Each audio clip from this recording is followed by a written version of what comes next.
Welcome to Season 5.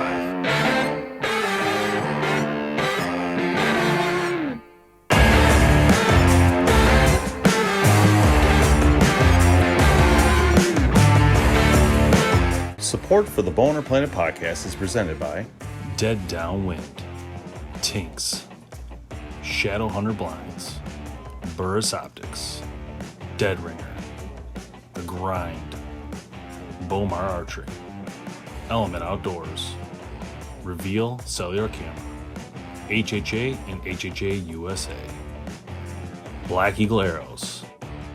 Additional support provided by Deer Camp Coffee and Yeti Coolers. Hey everyone, welcome to the BowHunterPlanet podcast. Tonight it's myself, Tim Mazarana, and Jamie Noteboom, and we have a special guest in the house. I'm actually really excited to talk to him tonight. Scott Nice from Thorn Broadheads. You are the operating officer, is that correct? Operations operating officer? I already forgot that. You told me. Operations manager. Operations manager. Yeah, that's what I get for not writing anything down, man. That's my fault. So it's kind of an official term for a guy that wears a lot of hats. I love it. Yeah. I love it. In fact, I unfortunately know it well. I am an operations manager myself at the company that I work for, not BowHunterPlanet, and it is. We call it the stuff department because all the different stuff, that's where it goes. You never really know what's coming your way. So exactly. I love it. Exactly. Well, I'm excited to have you on, man. We had a little bit of a chat a couple days ago, just talking about different topics and stuff like that, and really wanted to pick your brain on Thorn number one, but number two, wanted to pick your brain a little bit about deer, man, because you had some interesting insights in regards to deer patterns and what they're doing throughout the year. I think a lot of us kind of struggle. I know we always struggle with, you're putting up the cell phone cameras and you're doing all that stuff kind of in summer. You're watching all the deer, up until hunting season. Then hunting season comes and all of a sudden everything's gone, right? Everything changes. And it's kind of interesting, you always want to blame it on a bunch of different stuff, but you had some good ideas as to why that actually happens. Well, I've man, it's hard to explain, but I'll be 47 this summer. And I got my first bow when I was 8. Wow. And, cool. I've just, my family hunted, and just from a young age, I grew up around it. Of course, in Southern Ohio back then, we didn't have the deer populations that we have now. I mean, if you saw a buck, shooting it.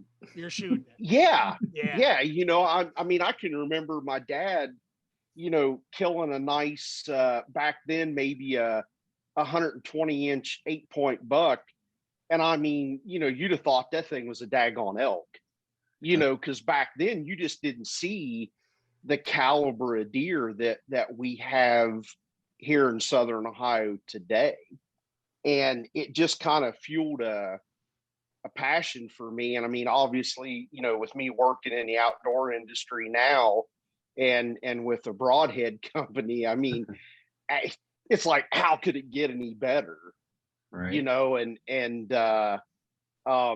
So, I can almost honestly say that I've spent a lifetime studying whitetails, and, I'm a meat hunter and a trophy hunter. I know in today's society, they want to label people, oh, he's just a trophy hunter or whatever, and I try not to get into all of that. But for me, it's that cat and mouse game. I've had deer that I've spent 2, 3, 4 years trying to kill. Yeah. And, after you get that deer, there's to be honest with you, there's kind of a little bit of like, oh, wow, it finally happened. And, that it's like, now what do we do? Yeah. Now it's over. And so as far as studying deer, and I don't have a degree in wildlife management. I want everybody to know that up front. I'm just an old hillbilly from Southern Ohio that just eats it, sleeps it, breathes it, and I've been fortunate. I've killed some really nice deer. But just over the years, like you said, running trail cameras, just watching deer, some things that a lot of people have questions on. And quite honestly, I had questions on it myself. And of course, I had a little bit of a leg up. I had a friend that was a wildlife biologist for the state of West Virginia. Oh, okay. He's retired now. But anyways, I swear he used to hate to have me call because he knew I was going to pick his brain until there was nothing left to pick. But, we obviously talked a lot of deer hunting, and, I've got one of my best friends is an outfitter. And, so he and I were always talking about deer. But so moving on from that, but, one of the questions or one of the things that I hear all the time is guys are like, okay, in the summertime, I see the bucks out in the fields and the deer out in the fields when it's 90 degrees out. But in the fall, when it gets late October, November, if it's much above 40, 50 degrees, you don't hardly see them in the daytime. And, guys are like, I just don't understand it. Yeah. And so me being me, I, dug in to do some research, and what I found, as soon as I read it, the old light bulb went off, and I'm like, well, that makes perfect sense. When deer shed from summer to fall and then winter to summer, that summer hair, not only is it a different color, but the hairs themselves are different in that they're designed to release heat from their body. When they shed that, and again, it's going to depend on where you're at in the country, but here in Southern Ohio, you're typically going to be looking at about that early to mid-September is when you'll really start noticing do their summer shed. And when that gray or darker looking hair comes in, those hairs are larger and hollow, they're real hollow. Those are designed to keep the heat in their body. That makes sense. Okay. As soon as I read that, light bulb went off, and I'm like, okay, so that's why, in the summertime, you'll see that buck out in a hay field or a bean field or something, when the sun's shining and it's really hot, because their coat, their hair literally allows the heat to escape from their body. And so I call my biologist buddy, and I'm talking to him, and he goes, listen, if you had to run a marathon and it was 50 degrees out, 60 degrees, and somebody made you put your big heavy winter parka on, how long are you going to be out in that heat? Yeah, that makes sense. Not very long. So that was one of the things that really kind of clicked and made sense with me, and it's a good explanation of why a lot of times if you notice during the rut period, everybody says, well, the rut happened at night. Well, if you start looking at your temperatures, those bucks aren't going to chase does all day in the heat when they've got that winter coat on. Yeah. It would hold so much heat inside their body, it literally can almost cook their internals. Yeah, they would overheat at that point, right? Exactly. So, and I mean, you'll see them on a 45-degree day. If you do get one chasing a doe, just frothing at the mouth, And it's just simply because of that winter coat is just trying to hold all that heat in their body.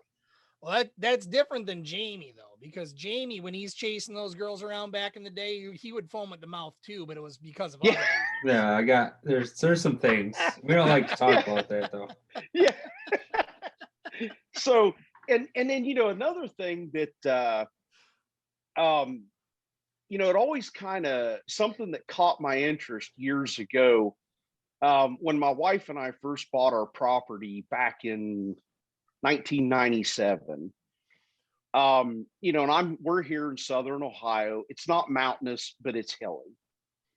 And when you leave the main blacktop road, we live about a mile out from the blacktop, but it's about a 350 foot elevation change. Going up. And, I noticed in the summertime, there's some hay fields down in the bottom and man, there'd be bucks out like crazy. And I've got a good friend of mine that lives basically on the blacktop road. And, all summer long, taking pictures, sitting on his back deck, watching these big giant bucks out in the field. And then come fall, they're gone. Well, I would notice that starting in about late September, I would start picking up the exact same deer that he had behind his house all summer long. They had moved up the hill or hills, basically, almost a mile. And they would be at my place all summer or all winter, and because I'm serious here at my place. I mean, I run cameras year round. I promise you won't see anything over a year and a half old buck in the summer. Anything older than that. Yep. They come up in the winter. So the long and the short of it is that bucks typically don't winter where they summer. And I'm like, okay, I got to find out why. Yeah. And really so far, what I've come up with is the bucks and the does don't want to be really outside of the rut. They don't care to be around each other too much. An old mature doe will run a buck off, as much as she can. And so I do have a very healthy doe population year round. Summertime, my back food plot, it's nothing to see, 10 to 15, 16 deer at a time, but it's going to be primarily, does and fawns. Very seldom will I ever get a picture in the summertime of, again, nothing much more than maybe a year and a half old buck, maybe a 2-year-old. But any of your 4 and 5 year olds, I will not see them until about mid to late September, and then they just cruise. They might be here. You might get them on camera coming through, and then it could be another week, and then they'll come through migrating again. Through and what I think they're doing is just cruising the does. Yeah. Prerut, they're cruising the does, and it's their territory. You think too? Yeah, kind of like their tally book. Yeah. Hey man, there's a bunch of does up here. Yeah. This is where I want to be in November. And obviously, there's a lot of factors. Food sources play a role in that. And I think in the summertime too, those bucks like it down in that bottom. There's a creek bed that runs down through those hay fields, and there's a couple swampy areas. Okay. Some timber, cattails, just a swampy area. So there's plenty of water, and it's cooler. And we're up here on the hill. Of course, we have water, but it's right through the heat of the day. It is hotter up here than it would be down by that creek bottom. So I think that plays into it some. Of course, with the hay fields there, plenty of greenery for them. We've got food plots up here, but I think it's just more appealing to them. And then with the does being up here real steady, I think they just kind of stay away from one another, until that mid-October to late October when, pre-rut and rut. And then, they'll stay up here for a while. Typically, they'll stay up here till around February-ish, early March. And then they migrate right back down toward the bottom, and they'll stay there the rest of the summer. That's pretty interesting, man. Yeah, we got the summer property apparently. Yeah, no, we definitely do. And I think yeah, the different properties that I hunt, I think are a lot of summer properties. I think it's really kind of validation for me too, in regards to, a lot of us when we're hunting that early October, kind of to mid-October, you're really only hunting mornings and evenings. You're not really doing a lot of midday stuff because you just never see deer moving during the midday. But to your point, and I think that's the validation for me, is that midday is when it's going to become the warmest, right? And they're not going to be moving around as much and all of that. So they're it's that temperature change that they're really sensing that's getting them kicked up and getting them moving. So that makes a whole heck of a lot of sense. It's not me. It's not that I'm moving too much around in my ground blind. It's the weather, right? Yeah. Well, yeah, and like I said, food source. Yeah, I'm not going to throw no shade on anybody. So I will. Yeah, you'll step up to the plate, right? Oh, he will. Yeah, and food source plays a big part of it. And, this year in Southern Ohio, we had an absolute bumper crop of acorns. Yeah. And I'm telling you, nothing trumps acorns. Yep. And there was so many that the deer literally, they never left. They never left. Yeah. We had a similar scenario 2 years ago where there was very little deer at all the whole entire season. The only people that were seeing them were the people seeing them that had spots set up where they bed at, because they wouldn't go anywhere. They would wake up, they would eat their acorns, they would basically bed almost in the same area and then just stay there the whole day. There was barely any movement trying to find food at all. And that lasted all season 2 years ago. It was absolutely crazy. Yeah. And, unless you've got a large chunk of real estate that you're hunting where you can find that oak flat, that oak grove that has the, and of course, white oak is their favorite. Yeah. Sure. They're going to eat those first. So, if you're on a smaller property and you don't have a lot of oaks on it, man, you're in trouble.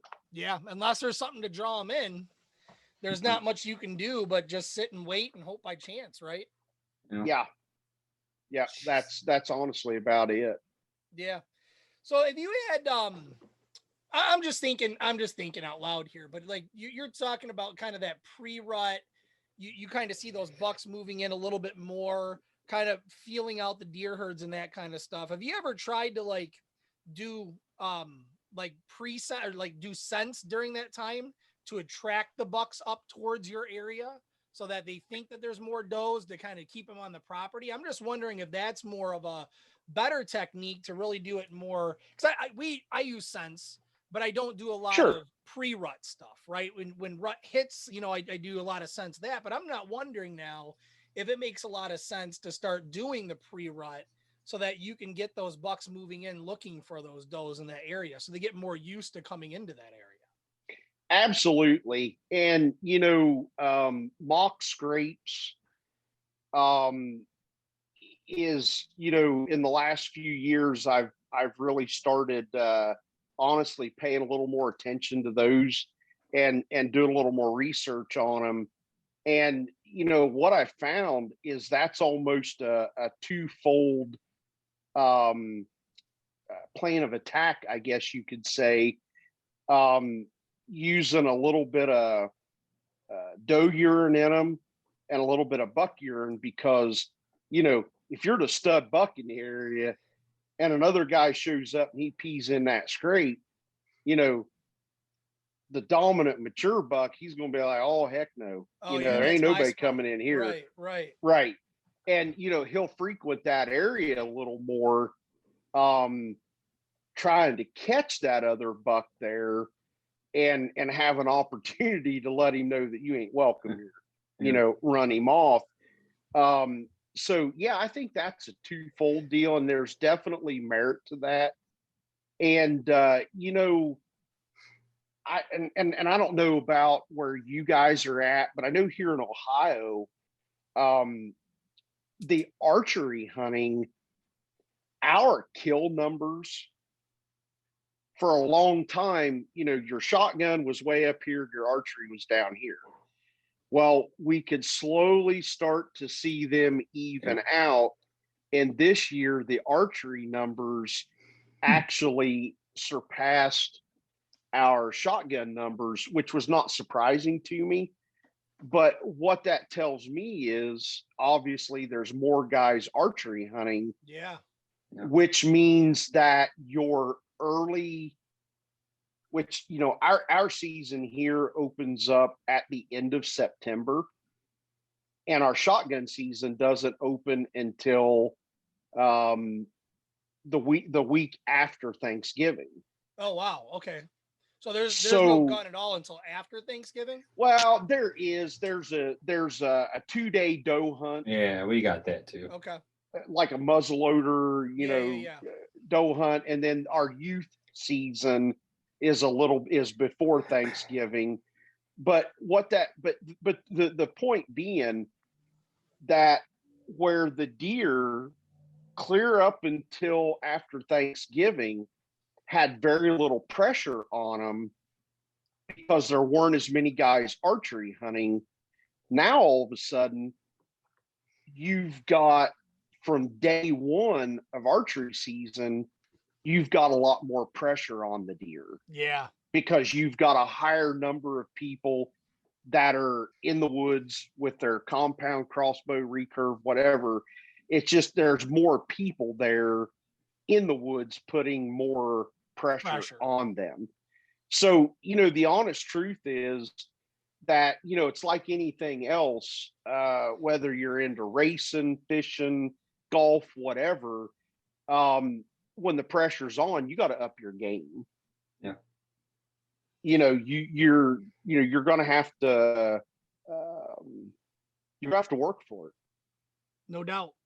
And Jamie, what that means is that come September, I'm going to need you to start my mock scrapes for me. Yeah. So probably 3 or 4. I'm thinking in the line, all the way on my side of the property. You just map them out for me, buddy. I'll do it. I'll drop you some pins on Google. So and set the cameras. And I'll put coyote pee in it. That's exactly that would be productive. I absolutely funnel them right to me. You're gonna have them funneled right to you. Oh man, I love it. But that honestly, Scott, it seems so simple, right? What you're saying, but it's one of those things, like you were saying, is like until you hear it, until you say it, until you said it, that aha moment, it was just sitting there waiting to come out, and then you're like, that makes a whole hell of a lot of sense, man. Makes a ton of sense. Well, it used to be, when I was a kid growing up, I mean, there were guys that had one tree stand. That was the only place they hunted. I mean, when they said, I'm going hunting, that was it. You didn't have to ask where you're going. You knew where they were going. And, because that's where they always went. Yeah. And, but as things, as the years have went on, and, the whole dynamic of hunting has changed a little bit, just because of the numbers of people that are out in the early season, which, hey, guys are realizing, wait a minute, man, instead of freezing my butt off during shotgun or late muzzleloader, I can be out there in October when it's pretty nice Yeah. And, not freezing my buns off. Oh, see, now you're nothing like a 45-degree day, Oh, yeah, exactly. Even 40. Yeah. Last year, I think we had even some almost 80 degrees. I remember it was too hot to see deer. Like I wasn't expecting to see anything just because of how blatantly hot it was. And because you're hunting in Crocs. Yeah, went out there in the lightest gear I had, and I went out there in my camo Crocs, and I just kind of chilled, man. Did you put them in 4-wheel drive mode with the strap? You probably did. I hooked the 4-wheel drive on the back heel and took off. Yeah. So you flip the switch, That's it. Flip the switch. That's it. So it's fun, man. It's fun. So you do any turkey hunting at all? You got turkey season coming up in Ohio, I'm assuming, in the next couple months, like we do up in Michigan? Yeah, it's toward the end of April. Forget the exact date. And there's something that I just, I really didn't get into turkey hunting until about 3 years ago. Yeah. And I'm way better at deer hunting than turkey hunting. Right. The calling part, I'm still learning that. Yeah. That's an art for sure. Yeah. The box call makes it easy, but I'm telling you, because I never got into it because I'm like, nobody cares about a bird, but I'm telling you, as soon as that thing struts in on you, that changes everything. I go, whoa, this is cool. It is, it is. And so the last 3 years, I do, I'll hit 2 or 3 states. I'll hunt Ohio, West Virginia, Oklahoma, a few places like that. And you kind of get bit by the bug, so to speak. Yeah. And I'm having fun with it. I'm enjoying it. Yeah, it's fun. It's still not deer hunting. Yeah. Oh yeah, for sure. And I think we're the same way. I mean, we love our deer hunting, but turkey hunting just kind of changes it up. You don't have to worry about as much as when you're deer hunting, the scents and the sounds and all that kind of stuff. I mean, you can be a little bit more active, if you will, in what you're doing. And what I was actually, Jamie and I were talking on our live show just before this, some of the funnest times that I've had turkey hunting, we're actually doing more of a spot and stalk. Where we come up on a group and you're just you got a couple guys and you're kind of organizing. Okay, I'm going to sit here. I'm going to try and shoot it.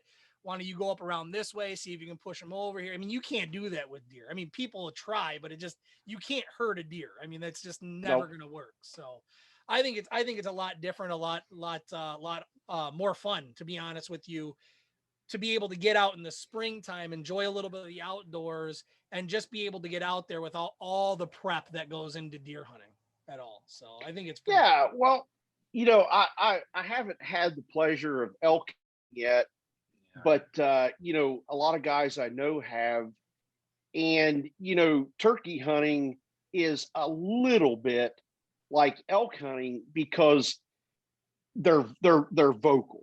Yeah. So when you're turkey hunting, you can get on a ridge or something and do a hoot owl or get just whatever you do to get them to shot gobble, so that there's a bird up on that ridge or 2 ridges away, like an elk. If you can bugle or cow call and get that elk to bugle, you kind of know where to go start looking for him. Yeah. And a big whitetail buck, you just don't have that. No, you don't. You're right. That is probably one of the funnest parts, is getting them to respond.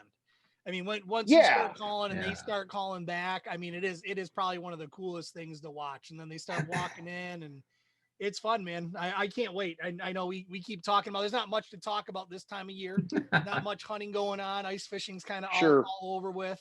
There's some coyote stuff going on. So we end up on turkey topics a lot. And I can't wait, man. It's awesome. Oh yeah. When you get a big gobbler coming in, spitting and drumming, and gobbling his head off, I mean, it just tees you up. Yeah, and don't get me wrong, they're tasty too. I mean, like you said earlier, like, oh heck yeah, I'm more of a meat hunter. I'm not really a trophy hunter, really, because I don't see trophies. So I'm more of a meat hunter by nature. Welcome to Michigan. Yeah, by necessity. Yeah, it makes it easy for you, right? Yeah, well, it was funny because you were talking about back in the day in Ohio when you got that 128 point, and like you think that would be an elk. I mean, we think that every year up here in Michigan. Yeah, that's a good deer for us. You know? Well, deer management's a whole nother can of worms, no doubt. And you have to change the mindset of everybody. Yeah. To make it work, and man, we ain't got enough time to get into that. Yeah. No, that is definitely another topic, man. But gosh, dude, I mean, what you share with us tonight, really appreciate it. Really good insight on everything. I can tell you one thing: Thorn Broadheads has a great operations manager in you, because you know it all and you do it all. So I think that's pretty awesome. It's just a good fit, Yeah, and I mean, Thorn Broadheads. I mean, we had you guys on a couple weeks ago to talk about everything, but we spent a lot of time talking about that crown and just what a game changer that crown looks like, and we can't wait to try and see what we could do with those things. Should probably pop a turkey with that thing. It is. I love the name. When I first saw it, I'm like, man, that is a Christmas tree on the end of my arrow. I love it. Well, it's funny you mentioned that, because in development of this broadhead, and if we got a minute, I'd like to tell you this story. Yeah, for sure. Andy and Heath work in the warehouse and office down in North Carolina. Obviously, I'm here in Ohio, and over the years, I've worked for other companies, and I've been a part of a lot of product design and development. I have designed and developed several items, but when Andy first come to me about a fixed blade broadhead, I was like, man, we've got a super product in our expandables. Right. They're super accurate, dependable, they're tough, they do a good job. And I'm like, Andy, I haven't shot a fixed blade broadhead in 25 years, because if I find one that flew good, it didn't cut like I wanted it to. And if I found one that cut good, it didn't fly like I wanted it to. And I just, I stuck with mechanicals. And honestly, when I got a hold of the original Thorn OG broadhead and shot it and hunted with it, I'm not going to lie to you, that's what got me interested. And that's why I ended up working for the company. Awesome. And now all of a sudden Andy's like, well, we're going to do a fixed blade. What? So the hell we are. yeah, that was pretty much it. And I said, well, it's going to have to fill a tall order here, in order for me to go along with it. So he started sharing with me, his original idea for the broadhead. And so originally, all four blades were the same width. Yeah. They were 1 inch. Out to 25 yards, it flew really good. It cut really good. But beyond that, it just wasn't accurate. And so and at this point, I didn't have any yet. So Andy calls me and he goes, man, I'm just so frustrated. He said, this thing, 25 yards, it's great, but past that, it's just not. I said, listen, send me some up. Let me play with them, let me shoot them and let me see what I can do. So he sends me 3 broadheads. And I shot them. And of course, I come up with the same thing that he and he did. Basically, they were great 25 yards. After that, not so much. And I was sitting there and my wife was watching me shoot. And I did a 50-yard shot and completely missed a Glendale buck. Wow. And she's like, what the heck was that? And I'm like, I don't know. Yeah. So I start looking at it and it hit me. This thing's got to be shaped like a Christmas tree. So when you said that, that's why I brought this up. It's so funny. So I come in the house and I'm sitting there and I'm studying this broadhead. I'm looking at it and I'm thinking, that's it. We have to step the blades to keep the aerodynamics. We're not going to lose much cut, but we're going to gain a ton of accuracy. So I get on the phone, I call Andy, and I'm like, I got it. This thing's got to be shaped like a Christmas tree. and he goes, what? And I said, we need to step the blades. We need to start out, with about a 5/8 inch and then work our way up to the 1 inch. So he gets on the phone to our machine shop. He goes, listen, I need to take some 1 inch blades. I need you guys to, cut them down, reshape them for us. We want to go, we want to stair step them. So they did, and they got, I don't know, 3 or 4 dozen blades ready. And Andy picked them up. They built some broadheads. They shot them.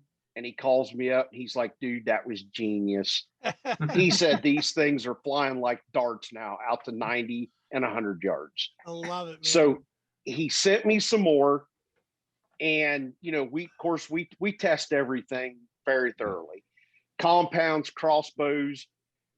We've got a couple staff guys that are very, very good friends of ours that are the trad guys, shooting recurves and longbows. And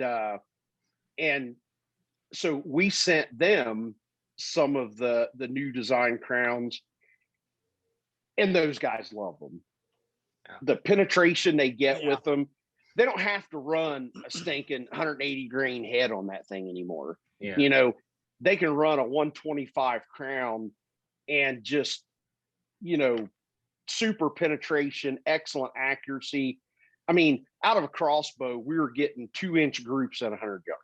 Yeah, it's crazy, man. We got a chance to play around with them last fall, shot them through some ballistics gel, and the way that it just corded out, right? Because the way you guys have everything positioned, it keeps that spiral when it's penetrating into the ballistics gel, and it just corded out, and it was absolutely awesome, man. So you guys have a good product there for sure. Yeah, we're gonna try it on some deer for sure, man. Well, Scott, man, I really appreciate you joining us. We're definitely gonna have to have you on again, do some more chatting about deer and strategy, and see what's new at Thorn and all that stuff, man. So I really appreciate you joining us tonight. Yes, yeah, thanks. Man, I love being here. You guys are great to talk to, great to hang out with. We love what you're doing for archery.